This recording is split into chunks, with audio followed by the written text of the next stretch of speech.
The market doesn't want you to win until you become someone who can't be beaten. Every day, millions of people sit down in front of their screens and enter the same war. They have charts, indicators, maybe even a so-called edge. But the moment the market opens, something happens. The plan they rehearsed vanishes. Their conviction cracks, their hand shaky. And just like that, the market eats them alive. Here's a fun fact. 95% of day traders lose money. Not 50%, not 70%, 95%. That's worse odds than a casino. At least in Vegas, they give you free drinks while they rob you. Most think trading is about finding patterns, a magic indicator, the perfect entry. But what if I told you that the best traders in the world don't obsess over setups? They obsess over themselves. The truth is, you're not trading the market. You're trading your beliefs, your ego, your trauma. The market isn't your opponent, it's your mirror. It doesn't punish you, it reveals you. And that's exactly why so many people lose. But here's what they don't tell you. The world's most legendary traders weren't born different. They didn't have magic systems or crystal balls. They just got tired of lying to themselves. They faced their fear, their arrogance, their greed, and they used the market to burn all of it away. In The New Market Wizards, Jack Schwager interviewed the top traders alive. Men who made tens of millions, not by being right, but by becoming resilient. Some were school teachers, others were math nerds or ex-poker players. None of them were naturals. But they all had one thing in common. They transformed. This is not a tutorial. This is a blueprint for identity alchemy. You'll meet the trader who made a fortune by fearing losses. The man who learned to lose so well, it became a competitive advantage. The intuitive genius who trusted his gut, because it had seen 10,000 charts. And you'll discover why your best edge might be the pain you've been trying to avoid. So if you've ever rage quit the market, if you've ever chased a candle that burned your account, if you've ever thought, why do I keep doing this to myself? This story is for you. Because the truth is, the market doesn't want you to win, not until you become someone it can't destroy. Insight 1. The market is a mirror. The market is not here to make you rich. It's not here to confirm your predictions or reward your intelligence. The market has no opinion, no memory, no mercy. What it does have, every single second, is a perfect mirror. One that reflects everything inside you, your hope, your fear, your desperation, your arrogance. Most people never see it. They think they're analyzing price action, when in reality, price action is analyzing them. Jack Schwager's interviews repeatedly return to one idea.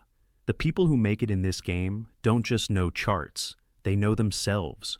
They've studied their patterns, their impulses, their inner chaos. One trader said, "I realized I was chasing trades the same way I used to chase validation as a kid." Another confessed, "I was trying to beat the market the way I used to try to impress my father." Think about that. How many of your trades are emotional reenactments? How often do you hold too long? Because letting go would mean admitting you were wrong.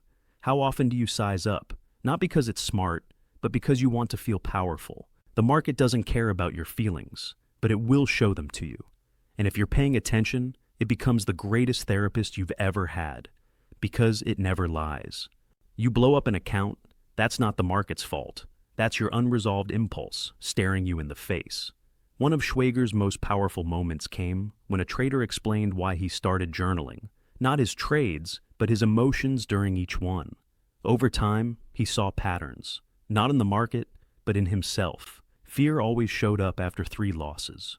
Greed always kicked in when he saw a friend post a gain. He learned to anticipate his inner signals better than any technical indicator ever could. The real breakthrough came not from prediction, but from observation. These traders didn't eliminate emotion. They respected it, studied it, disarmed it. And when that happened, trading became a performance, not a panic. Now ask yourself, what if every trade you make is a test, not of strategy, but of self-awareness? What if your biggest edge isn't a new system, but finally seeing what the market has been trying to show you all along? And if that idea resonates, just wait until you meet the trader who embraced fear so deeply, it became the foundation of his empire. Insight 2. Why the best traders are cowards. The best traders in the world are cowards. They're not bold, they're not reckless. They don't bet the farm. In fact, the higher the stakes, the smaller they trade. It sounds backward, doesn't it? But in Schwager's interviews, time and time again, this pattern emerged. The top traders didn't win by being brave. They won by being afraid. Tony Saliba made $8 million from a $50,000 account trading options. But when Schwager asked him how he did it, his answer wasn't about setups or volatility curves. It was about risk control so obsessive it bordered on paranoia. He would walk away from his screen mid-trade if something felt off. He'd reduce position size after a win, just to guard against overconfidence.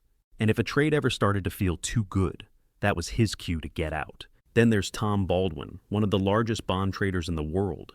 People expected him to be aggressive. He moved thousands of contracts in minutes. But beneath that surface was a mind wired for defense. He didn't chase wins. He anticipated danger.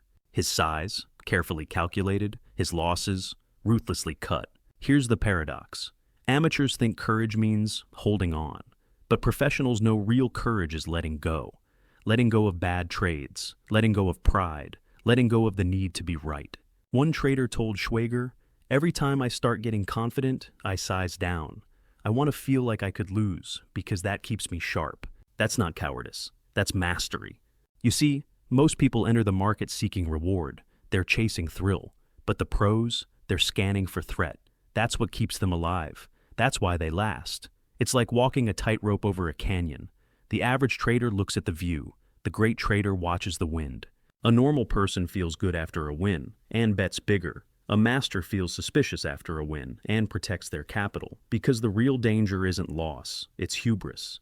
Here's a joke from the trading floor. What's the fastest way to make a small fortune trading? Start with a large fortune and no risk management. So if you've ever told yourself, "I need to take more risk to grow," think again.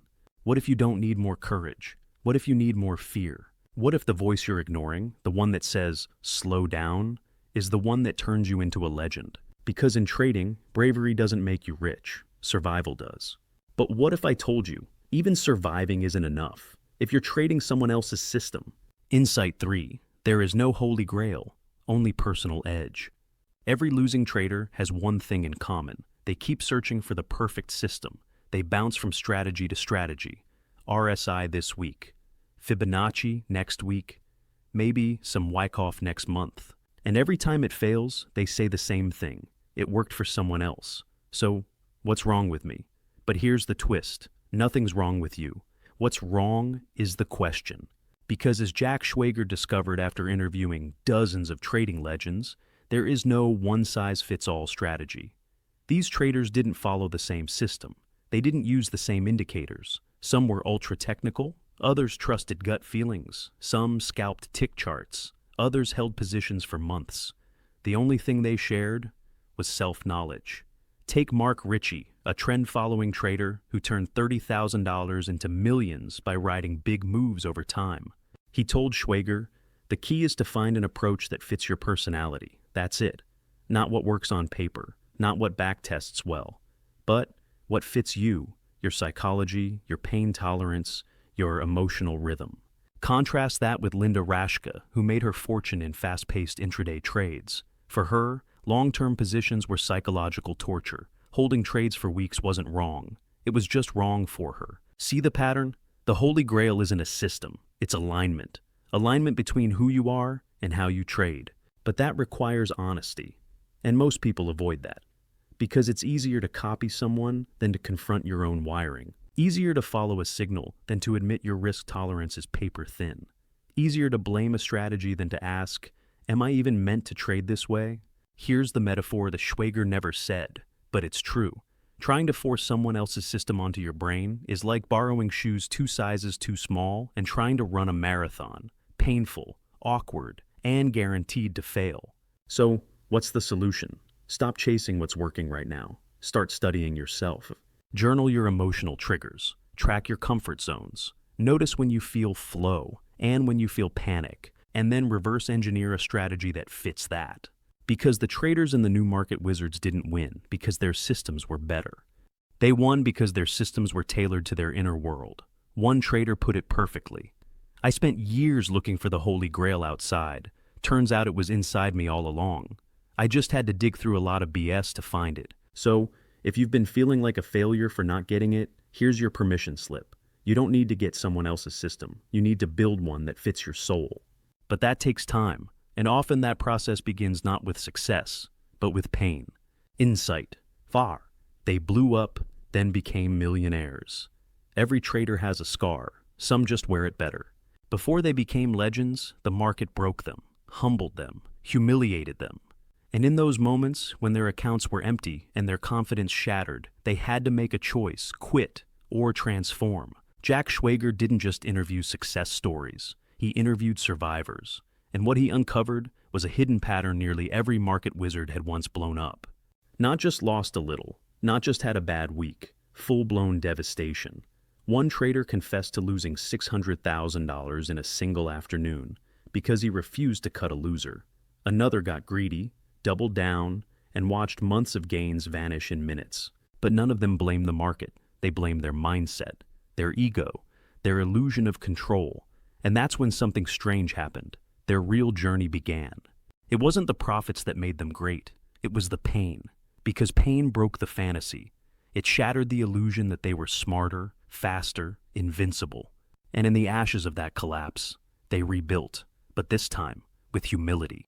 Bruce Kovner said it best. The worst thing that can happen to a new trader is to win big on their first trade, because early success breeds delusion. But early failure, that builds character. Schwager's interviews are filled with traders who only started taking risk management seriously after the market punched them in the gut. One blew up 3 times before creating strict stop-loss rules. Another kept a photo of his biggest losing day next to his screen, as a reminder of what arrogance costs. You see, in trading, pain isn't just feedback, it's curriculum. Every blown account is a lesson in disguise. And if you survive it, really survive it, not just financially, but mentally, you don't come back as the same person. You come back reborn. It's what Joseph Campbell called the dark night of the soul. In mythology, the hero must descend into the underworld before he returns with the treasure. In trading, the underworld is your worst loss, your panic, your shame. But make no mistake, what separates the amateurs from the masters is who keeps walking.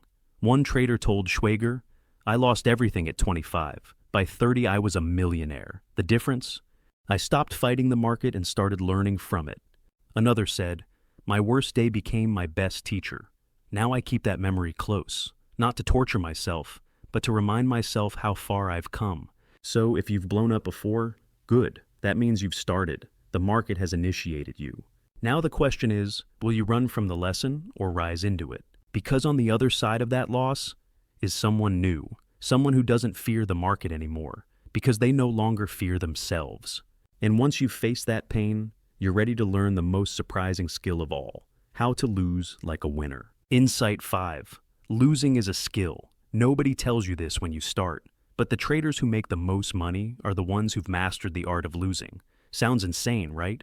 But inside the new market wizards, the lesson is everywhere. Losing isn't just a consequence of trading. It's a skill set, one that separates those who survive from those who spiral. Because everyone loses. But only the best know how. One trader Schwager interviewed described losses as tuition. He said, "The market charges you to learn, but most people drop out after the first semester." That one line says it all, because amateurs treat a loss like a verdict, but professionals treat it like data. Take Marty Schwartz, one of the most consistent traders Schwager studied. He turned 40,000 into 20 million over his career. His rule? If the market starts to go against you, don't rationalize. Don't hope. Don't wait. Get out. Reset. Move on. He had no emotional attachment to being right. He just wanted to trade well. And trading well meant losing fast. Contrast that with the average trader, clinging to a sinking position, telling themselves, it'll bounce. Every tick against them feels personal, and before they know it, a tiny paper cut has turned into a gaping wound. But here's the truth Schwager exposes over and over. Losing is inevitable. Prolonged losing is optional. The greats didn't avoid losses. They absorbed them. They expected them. They even welcomed them, because a quick loss means you were disciplined. A small red trade means you followed the plan. A stopped-out position? That's respect for risk, not failure. In fact, some of Schwager's most elite traders even had low win rates, some under 40%. But they made millions. Why? Because when they won big. And when they lost small. That's it. The entire math of elite trading in one sentence. Maximize winners, minimize losers, survive long enough to repeat. So, why is it so hard? Because ego hates loss. Because childhood programming says failure and shame. Because social media only celebrates green days. But the market doesn't care. It demands your humility. And until you give it, it will take everything else. Here's my favorite trading joke. What's the difference between a new trader and an old trader? The new trader thinks every loss is the end of the world. The old trader knows it's just Tuesday. So, here's the shift. Start seeing a good loss as a win, a quick exit as a victory, a trade you walk away from as a sign of strength. Because in this game, the trader who loses best eventually wins biggest. And once you learn to lose without fear, a strange thing happens. Your intuition starts to awaken. Insight 6. Intuition is earned. We love the idea of the trading genius, the savant who just knows. No charts, no signals, just instinct. But here's what the New Market Wizards reveals. Intuition isn't magic, it's memory. Over and over, Schwager's interviews expose the truth behind the myth. Traders who rely on their gut didn't start there, they earned it. They built their intuition through years of market exposure, emotional conditioning, and brutal pattern recognition. Their instinct isn't a guess, it's a silent summary of 10,000 trades. Bruce Kovner, one of the most legendary traders ever, who turned 3,000 into 300 million, described it like this. There's a point where you start to feel the rhythm. You can't always explain it, but you know something is off. That's not superstition. That's subconscious synthesis. His brain had absorbed so much market behavior, it could signal danger before his conscious mind caught up. And this isn't just poetic, it's biological. Neuroscience calls it implicit learning. It's how athletes sense momentum shifts, how musicians anticipate chord progressions. The human brain, when exposed to enough reps, can develop a finely tuned radar that feels more than it thinks. But here's the catch. You only develop real intuition after years of feedback, and you only get that feedback if you're paying attention. Journaling, reviewing, feeling your wins and your losses, not numbing them. That emotional imprint becomes your edge. One trader Schwager spoke to said he would narrate the market aloud while watching it. I'm seeing price stutter. I feel buyer hesitation. Volume doesn't confirm the breakout. He wasn't just watching, he was teaching his nervous system to interpret. The problem? Most beginners confuse intuition with impulse. They feel a rush, a hunch, a vibe, and they act. That's not intuition, that's adrenaline. True intuition has no urgency. It's quiet. It doesn't yell. It whispers. And it's almost always preceded by a long, painful apprenticeship. The kind where you trade for months without understanding why something works. Until one day, the fog clears. One trader joked, I spent 5 years earning the right to trust my gut. Before that, my gut was just hungry. So, if you don't trust your gut yet, good. That means you're honest. And if you want to build it, start by mastering the boring stuff. Track every move, review every trade, speak your thoughts out loud. Because what feels intuitive later is built from what you do intentionally now. And once your instincts begin to sharpen, you'll face a new danger, the temptation to size up. But as you're about to learn, confidence can be just as deadly as fear. Insight 7. Size kills confidence. It's the most seductive moment in trading, when you feel untouchable. You've just nailed 3 trades in a row. The setups were clean. Your timing was perfect. The market moved exactly how you imagined. Your confidence? Peaking, your logic, buzzing with dopamine. And then a thought creeps in. This next one, I'm going bigger. That's the moment most traders die. In the New Market Wizards, again and again, Schwager surfaces this theme. Confidence kills more traders than fear ever could. And nothing feeds overconfidence like size. One legendary trader put it bluntly. The fastest way to end a winning streak is to bet like you deserve one. Another said, when I feel good, I start getting scared. That's when I know to reduce size. Why? Because size doesn't just amplify profit, it amplifies emotion. You might think you're calm, collected, disciplined, but increase your position 5x, and suddenly every candle feels like a punch to the chest. Your breathing tightens. Your time horizon shrinks. The plan dissolves. You're no longer trading the chart. You're trading your survival response. And here's the twist. Big size feels logical when you're winning. You think, I've earned this. But what you've actually earned is the right to stay consistent, not the right to break your own rules. Schwager tells the story of traders who were brilliant for months, until they let confidence distort their process. One oversized trade, one unexpected reversal, one lapse in humility. And just like that, they erased $2 million in profits in a single afternoon. It's not the market that did it, it was them, betrayed by their own belief that they were in control. True professionals treat position sizing like bomb disposal, precise, conservative, never taken lightly. They understand that the goal is not to get rich fast. It's to stay in the game long enough to get rich slow. One trader even had a rule. I size down after a win, never after a loss. Why? Because it guards against ego inflation. Because when you feel most confident is often when you're most vulnerable. Here's a Wall Street saying, bulls make money, bears make money, pigs get slaughtered. So here's your shift. Instead of asking, how much can I make? Ask, how much pressure can I handle before I self-sabotage? Because the greatest risk isn't the market. It's the version of you who shows up when the money gets too big to breathe. But if you can master that version, if you can trade small with a big mind, you're ready for the deeper layer of this game. The one that has nothing to do with charts and everything to do with your soul. Insight. The market is a spiritual dojo. Most people think trading is about money. It's not. It's about awakening. Behind every position size, every stop loss, every green candle is a deeper question. Who are you becoming? Because the market doesn't just test your strategy, it tests your character, your patience, your discipline, your truth. In The New Market Wizards, Schwager doesn't frame it this way directly, but read between the lines, and you'll see it. Every trader's journey is a spiritual initiation, not with incense and robes, but with red days, sleepless nights, and the slow death of the ego. One trader described it like this. After a while, I stopped trying to beat the market. I started trying to beat myself, the worst parts of me. That's what this really is, a confrontation with your shadow, your need to win, your fear of being wrong, your hunger for control. The market brings it all to the surface. Every trade is a mirror, every loss is a teacher, every rally is a test. And just like in martial arts, trading teaches through repetition. You don't become enlightened after one meditation, and you don't become a master after one winning streak.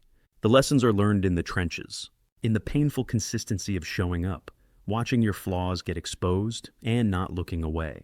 You learn detachment. You learn humility. You learn presence. You realize you can't force the market, just like you can't force life. You start to let go, not in a passive way, in a powerful way. You act without needing. You execute without chasing. You accept without collapsing. One trader said, "The moment I stopped needing the market to validate me, I started making real money." That's not just a financial breakthrough. That's a spiritual transformation. And it's not just you. Every wizard Schwager spoke to had undergone this internal shift. They didn't just evolve their tactics. They evolved their identity. They went from reaction to response, from control to flow, from fear to stillness. The market didn't change. They did. Here's a Zen koan for traders. Before enlightenment, buy low, sell high. After enlightenment, buy low, sell high. The actions look the same, but the person taking them, completely different. So ask yourself, what if every losing trade was actually an invitation? What if the thing you're fighting isn't price, it's your past? What if this whole game is rigged not to make you rich, but to make you real? Because in the dojo of the market, there are no belts, no trophies. Only one prize, the version of you that emerges after you've surrendered everything you thought you needed and found peace in the discipline itself. And once you reach that point, once you stop obsessing over outcomes, you'll finally understand the most sacred rule of them all: process over profit, ritual over result, identity over income. Insight 9, process outcome. If you watched a great trader work, really watched, not just the entries and exits, you might be surprised. They don't look excited. They don't look anxious. They look boring. Because the best traders in the world aren't chasing outcomes. They're honoring process. In The New Market Wizards, this theme echoes again and again. The moment a trader falls in love with results, they start to betray the one thing that brought them success: consistency. And consistency only lives inside the process. One trader put it like this: I stopped caring if I was right. I only cared if I followed my rules. That's not detachment. It's discipline. Because if your identity is tied to being right, the market will break you. But if your identity is tied to showing up with precision, no win or loss can shake you. This is where trading becomes ritual. You wake up at the same time, scan the same setups, place the same risk-managed trades. Not because you're robotic, but because you respect the rhythm. You trust the routine. You understand that edge is not about magic. It's about repetition.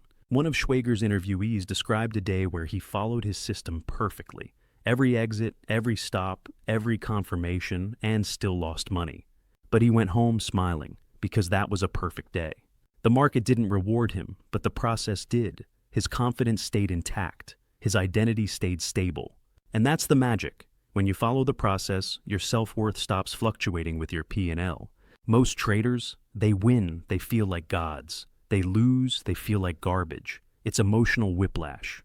But when you fall in love with execution, your psychology becomes bulletproof. You stop needing validation from the market. You start generating it internally. This is how elite traders can lose for days and still show up with clarity. Because their process is the anchor, their habits are the hedge, their consistency is the cushion. Think about it. Would you rather have a system that wins big but you can't replicate, or a system that wins steadily because you've become predictable? The market thrives on randomness. Your job is to be the one consistent thing inside that chaos. Here's what one trader wrote in his journal: bad day for the account, great day for discipline. I'll take it. So if you've been riding the emotional roller coaster, try this. For the next week, rate yourself not on profits, but on discipline. Did you follow your rules? Did you execute cleanly? Did you avoid emotional trades? Because that's the real scoreboard, not your gains, but your growth. And if you can live inside your process, something strange happens. You become flexible. You stop holding on. You start flowing. And that's when you learn the paradox at the heart of mastery. Conviction must dance with surrender. Insight 10. Conviction must dance with surrender. Most traders think they need conviction to win. Strong belief in their setup, their thesis, their red on the market. And they're right, but only halfway. Because conviction without flexibility, that's not strength, that's suicide. In the New Market Wizards, Schwager uncovers a surprising trait among the most successful traders. They hold their ideas lightly, they act with boldness, and they reverse instantly if the market proves them wrong. There's no pride, no doubling down, no arguing with the tape, just pivot. One trader put it perfectly: I'm always confident in my trade until I'm not. And when I'm not, I'm gone. That's the paradox. Deep commitment paired with instant detachment. This isn't indecision, it's dynamic balance. A mindset where you believe deeply, but not blindly. You trust your system, but not your ego. You stay open to what the market is saying, even if it contradicts your conviction. It's like martial arts. The moment you stiffen, you lose flow. But if you're all softness, you get thrown. True mastery is both, firm and fluid, structured and supple. Schwager tells the story of traders who made fortunes by being wrong fast, not by avoiding mistakes, but by exiting them before they metastasized. One said, "My biggest edge, I change my mind faster than anyone I know." This is terrifying for most people. Why? Because we're taught that changing your mind is weak, that backing down means you're not confident. But in trading, stubbornness is the fastest path to destruction. Markets change, setups fail, news drops, momentum vanishes. And if you're still clinging to your perfect thesis, you're trading yesterday's conditions. So, what does this look like in practice? It means predefining exit criteria and following them, even when it hurts. It means reevaluating your bias every day, not to flip-flop, but to stay honest. It means never falling in love with your trades, because the market sure doesn't love you back. One trader Schwager interviewed said, "Every time I get too attached to a position, I force myself to size down or walk away. Attachment is the beginning of blindness." Here's a trading proverb: strong opinions, loosely held. That's the essence. Hold conviction like a sword, and surrender like a monk. Because in this game, flexibility isn't a weakness, it's a superpower. And when you master that paradox, you stop needing to follow anyone. You stop searching for gurus, because you've learned to trust the only expert that matters: your evolving self. And that's exactly what the next insight reveals. Why the greatest traders don't want followers. They want you to become your own master. Insight 11, the anti-guru principle. If you came to the new market wizards looking for the one trading system to rule them all, you'll leave disappointed. But if you came to find your own inner compass, this book might change your life. Because after interviewing dozens of the world's greatest traders, Jack Schwager discovered something strange. None of them trade the same way. Some scalp, some swing, some follow fundamentals. Others follow nothing but price. Some are calm, calculated. Others are aggressive and intuitive. And yet, they all win. Why? Because they aren't looking for someone else to tell them what to do. They've become their own authority. This is the anti-guru principle, a radical departure from the internet culture of follow my signals, buy my course, copy my trades. The real wizards don't sell magic formulas. In fact, they'd probably run from the title guru, because they understand that what works for them might destroy you. One trader told Schwager, "My system only works because it's built for my mind, my emotions, my weaknesses." That level of self-knowledge isn't something you download. It's something you cultivate through trial, through loss, through observation. And here's what most people miss. The moment you outsource your decision-making, you also outsource your growth. You avoid the very friction that would have made you powerful. This doesn't mean you shouldn't learn from others. It means you have to process what you learn through the filter of who you are. You extract principles, not prescriptions. Think of it like music. A great jazz musician doesn't copy licks. They absorb them, play with them, twist them until something new emerges. The style becomes a vessel for their voice. Same with trading. The strategy is just a skeleton. You supply the soul. Schwager noticed this too. When he asked each trader for advice to beginners, many said the same thing. Don't try to be me. Try to be you, at your best. One even warned, if you're blindly following someone, you're not trading. You're abdicating responsibility. Here's the uncomfortable truth. 97% of trading course buyers never become profitable. Not because the courses are bad, because they're looking for someone else to save them. That's the real wisdom. Freedom doesn't come from following better leaders. It comes from leading yourself. So, here's the challenge. Stop looking for perfect systems. Start looking for inner signals. The ones that tell you when you're aligned, when you're rushing, when you're lying to yourself. Because once you do that, you stop trading like a student and start trading like a sovereign. And that's when everything changes. Because at that level, you're not just playing the game. You're becoming someone the game was never designed to defeat. Which leads us to the final insight. The moment where trading stops being something you do and becomes who you are. Insight is 12. Becoming your own market wizard. By the end of the new market wizards, one truth becomes inescapable. These traders weren't born different. They became different. They didn't have magic. They had process. They didn't have superpowers. They had self-awareness. And most of all, they didn't wait to be chosen. They chose themselves. Every single one of them started the same way. Confused, insecure, uncertain. Some came from music, others from science, a few from poker or business. None of them were financial prodigies. What they were was relentless. And what transformed them wasn't the market. It was their response to the market. Because here's the secret. Schwager never says outright, but every page whispers it, trading is just a container for becoming who you were always meant to be. These wizards, they didn't just find edge, they found identity. They learned to sit with discomfort, to move through fear, to rebuild after collapse. They faced the parts of themselves that most people spend a lifetime avoiding. And in doing so, they didn't just grow as traders, they grew as humans. You can see it in their humility, their detachment, their quiet confidence. These aren't gamblers. These are warriors of awareness. They know what moves them. They know when to walk away. They know what's worth risking and what isn't. One trader put it beautifully. The market was just the stage. The real drama was inside me. So here's the question you've been avoiding. Are you becoming someone who trades, or are you becoming a trader? Because there's a difference. Trading as a task is external. Trading as an identity is internal. And once it's internal, everything changes. You no longer need to chase hype. You no longer crumble after a loss. You no longer confuse randomness with rejection. You start to see your growth in how fast you cut losses, in how calm you are when others panic, in how little you trade when there's no edge. That's the new scoreboard. That's what it means to become your own wizard, not by mimicking someone else's spellbook, but by writing your own, one mistake, one adjustment, one awakening at a time. Because the real edge isn't technical, it's psychological. And the final form of a true trader isn't someone who beats the market. It's someone who no longer needs it to feel whole.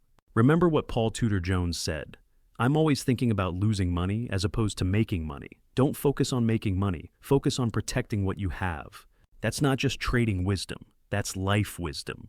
So if you've made it this far, you already know, you don't need more tips. You don't need another guru. You need to trust the process of becoming you, the version that the market can't shake, can't break, and can't ignore. And now, all that's left is to act. Your next trade isn't a position, it's a decision. You've just heard the 12 insights that built some of the greatest trading minds in history. But here's the truth. Insights don't change your life. Integration does. So let's reflect. You learned that the market is your mirror, revealing not just price patterns, but your deepest patterns. You saw that the best traders aren't fearless. They're paranoid. They survive because they respect risk more than they crave reward. You discovered that there is no holy grail, only systems that fit the truth of who you are. You realized that pain isn't a punishment, it's a passage, and the best traders have all walked through it, burned, broken, and reborn. You learned that losing is a skill, intuition is earned, and size is a silent killer. You saw how trading becomes a spiritual dojo, a place to confront your ego and rewire your identity. And finally, you understood that the real transformation doesn't come from copying someone else, but from becoming your own market wizard. Now, I want you to do something powerful. Comment the insight that hit you the hardest. Not just for me, not for the algorithm, but for you. Because when you type it out, you activate memory. You give it form. You take a thought and turn it into a commitment. Was it the moment you realized fear could be your edge? Or that your biggest loss might become your best teacher? And if you're ready to go deeper, join the tribe. Subscribe, share this with a fellow trader who's been stuck in the cycle, and start a conversation. Because we grow faster together. Remember this, you don't rise to the level of your goals, you fall to the level of your identity. And the market always knows who you really are. So make your next trade a step into that identity. I'll see you in the next chapter.